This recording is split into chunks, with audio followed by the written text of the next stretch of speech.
Yeah. Yeah. And And they're that's mad. Yeah. They're it's mad at very me. common. And people don't understand. And they have to realize, if you've been in the church a long time, chances are, especially if you go to a mega church, and I hate to say this, but you've been groomed.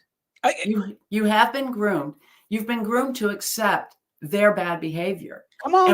And what they do is, instead of teaching, like I've heard one sermon in my entire life on 1 Timothy 5:20, which says that if an elder persists in sin, that you should expose him to all, so that others may stand in fear. Like, who of us has heard a pastor talk about that, right? They don't talk about. Instead, they'll talk about Matthew 18 that talks about, and again, Matthew 18 does not relate to pastors, people in positions of leadership who betray the trust of those who put them in leadership, the people that they lead. It doesn't talk about that. It talks about personal offenses.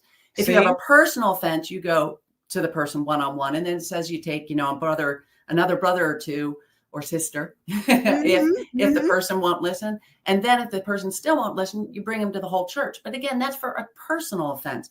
When you have a pastor who is sinning and doing wrong, you need to expose him to all. That's what scripture says. And it says, have nothing to do with the fruitless deeds of darkness, but rather expose him, right? Ephesians. So this is what scripture says, but people have not been taught the word.